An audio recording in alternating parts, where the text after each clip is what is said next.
So what we're going to do in this video, we're going to look at the first three movements of the Tai Chi form, and we're going to break each movement down. We're going to explain in a bit of detail each movement, and then what we're going to do in the following video, we're going to show you how to really simply put it together in our first flow, of flow one. So the first movement then is called raise hands. So we're starting in that good neutral posture that we learn in our Neigong or in our standing meditation postures.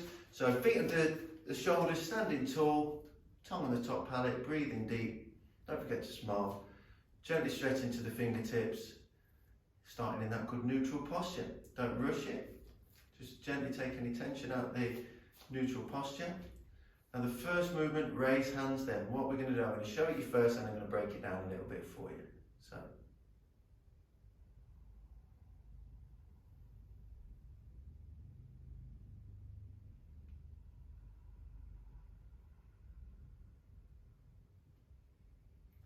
So that's raise hands. So we're starting in that neutral posture. Now what we're going to do is we're going to just unlock or soften and relax the ankles and knees. So what I'm going to do is I'm going to gently press my core down in towards the feet, press my ribs down into the feet. And what we want is that springiness going down into the floor. If I've got stiffness in my legs, I'm not going to get that nice springiness down into the feet and back up from the feet. So I'm going to release the ankles and knees. I'm going to gently compress the core down and my arms just come forwards, and then I just release. Bring the hands up to shoulder height, turn the thumbs over 45 degrees, and then just allow the hands to softly come back down until both palms are facing the floor, fingers forwards, hands back at the wrist, and the thumbs in line with the middle of the leg, or that lower yang posture from our standing meditation postures. So we start from neutral. Release the ankles and knees, compress the core down, getting that nice spring from the feet. Hands float up to shoulder height, turn the thumbs over 45 degrees, and just allow the arms to softly float down. Try not to hold any tension in the shoulders, just allow the arms to float down as if floating through water. I'll do a couple more with you. Breathe in as we raise the hands, and just breathe out, allow the arms to come down to lower yang, fingers forwards, palms facing the floor. And look at that nice shape we've got in the arms. I want to overextend the arms. One more. Raise hands.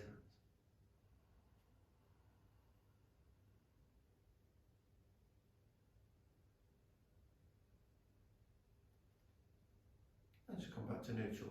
So that's the first movement then. Raise hands. Key points.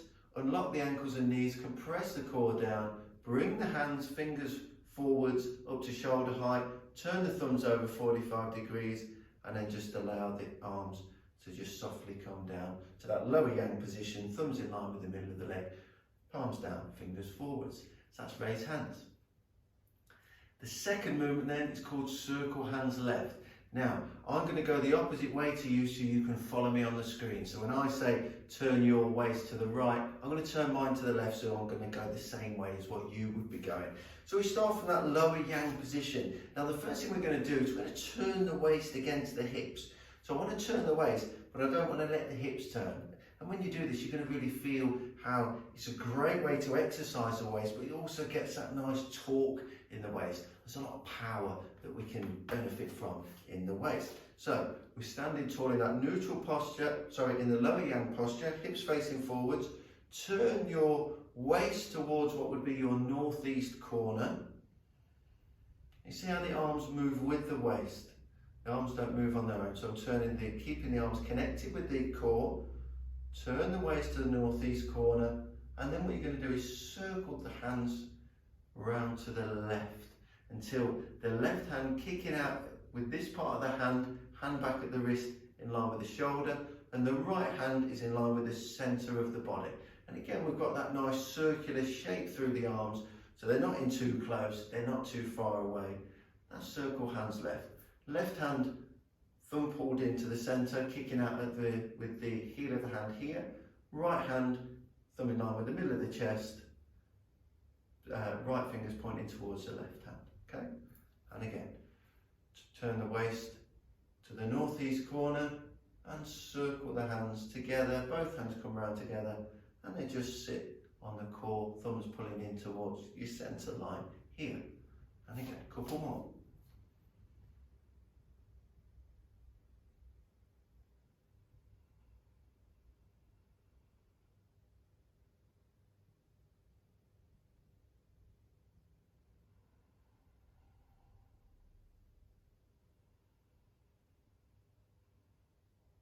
Alright, so that's movement 2, circle hands left. Key coaching points to remember with that: keep your hips facing forwards, turn the waist, keep the arms connected with the waist, so wherever you move your waist, the arms are going to go with it. Then we circle the hands to the left, left hand kicking out of the wrist, hands back at the wrist, both in a yang hand, thumb pointing into the centre of the body, right hand in line with the centre of the body, again thumb pulling in. That's circle hands left.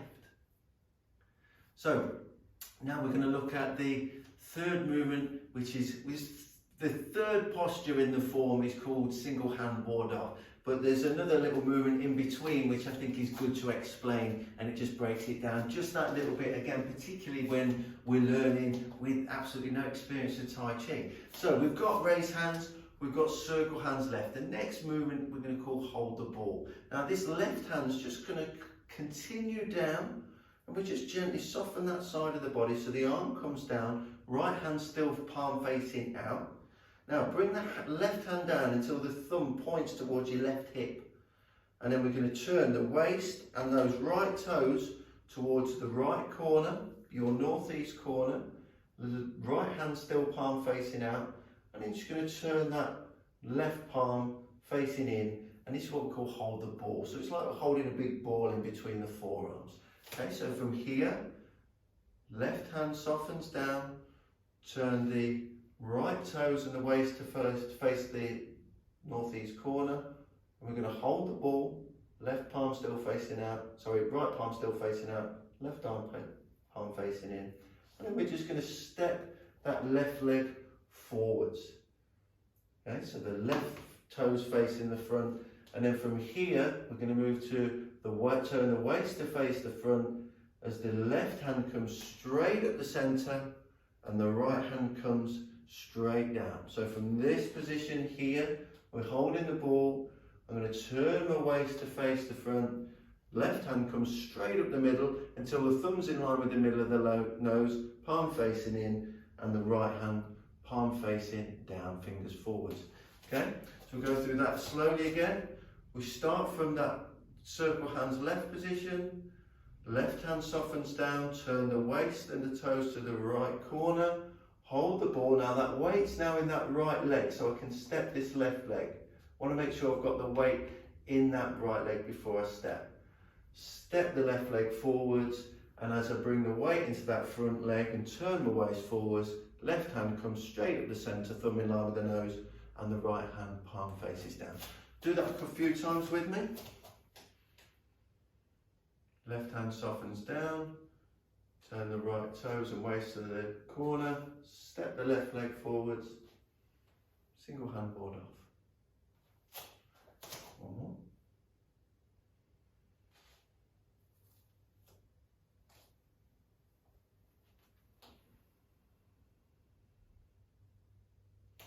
Alright, so there's the first 4 movements then. Raise hands, circle hands left, hold the ball, and single hand ward off. In the next video, I'm going to show you how we can really nice and simply put them all together into our first flow.